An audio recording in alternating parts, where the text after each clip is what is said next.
Robert Anton Wilson, please. Spectacles, testicles, brandy, cigars. You're all popes. You're all absolutely infallible. I have the authority to appoint anybody a Discordian pope because I'm a Discordian pope. The first rule after you become a Discordian pope is to excommunicate every Discordian pope you meet. This is based on the basic Discordian principle: we Discordians must stick apart.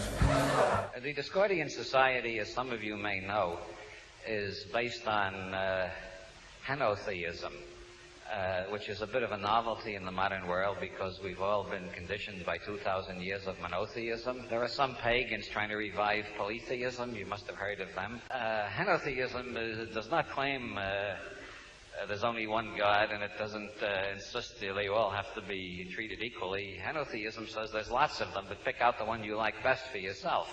And we Discordians picked out Eris, who is the... Hail, Eris! Right on. She's the ancient Greek goddess of chaos, confusion, discord, bureaucracy, and international relations. And the Discordian religion, as I said, is the only true religion. We can demonstrate that it's true with 5 proofs. The first proof is just look around and see how much chaos there is. Where did all this chaos come from? There's a lot of smart aleck atheists around who say this chaos just happened. But I don't think all this chaos could just happen. Somebody had to put it here. Who could have done it? Well, the Greeks found out. God is a crazy woman, Eris. And then if you look around, what else do you find after chaos? You find discord. Everybody is arguing with their family every time they get together. Business companies, they spend all their time arguing about policy. You go into your bank, you get into an argument about the overdraft. So chaos, discord, she's the chick what done it all. And what comes after chaos and discord? Confusion. And if you weren't confused, what would you be doing here tonight? All of these things, it's on a scale. It moves upward. You start with chaos, and that leads to discord, and discord leads to confusion. And then the next step is bureaucracy. Bureaucracy is the 4th stage of chaos. And look at how much bureaucracy there is these days. You travel from one country to another, and you spend most of your time filling out forms and checking through customs regulations and so on. And the 5th stage of chaos is international relations.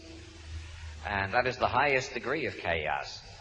Can you imagine how people would treat somebody who, if somebody on your street started acting toward the rest of the street the way governments act toward one another, you'd all call the police and have them carted off to the bin. And so international relations is the highest form of chaos. And therefore, since I've now given you 5 proofs that Eris is the one divinity that really explains the universe, I might as well admit that actually I'm an agnostic myself. I just think Eris is a convenient metaphor. But on the other hand, all there is metaphor anyway. Every word I speak is metaphor. You can't use language without using metaphor. We need one metaphor or another.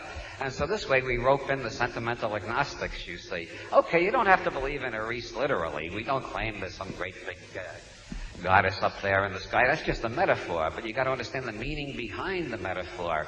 Then we use a few quotes from T.S. Eliot out of context, and we convince everybody that it makes perfect sense to worship Eris even if she doesn't exist. We've learned a lot from the Anglicans. I don't mean to put down the Church of England. I love it. It's, as Trollope said, it's the only church in the world that interferes neither with your politics nor your religion.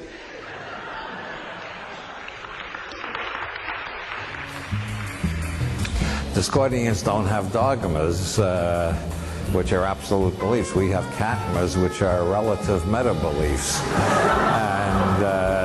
And the central Discordian katma is any affirmation is true in some sense, false in some sense, meaningless in some sense, true and false in some sense, true and meaningless in some sense, false and meaningless in some sense, and true and false and meaningless in some sense.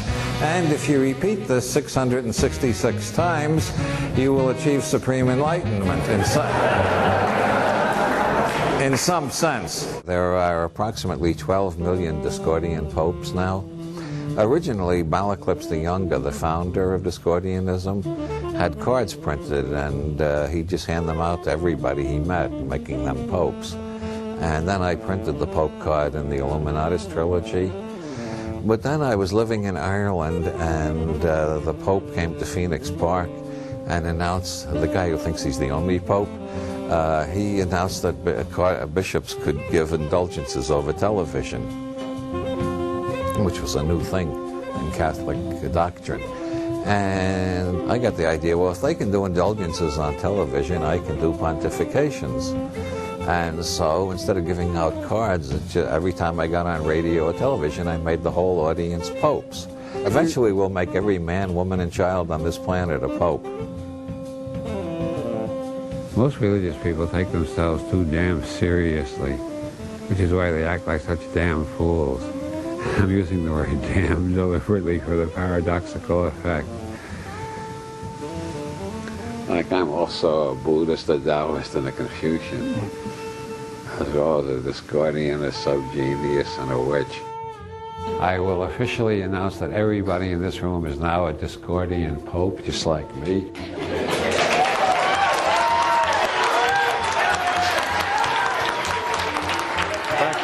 Testicles, brandy cigars.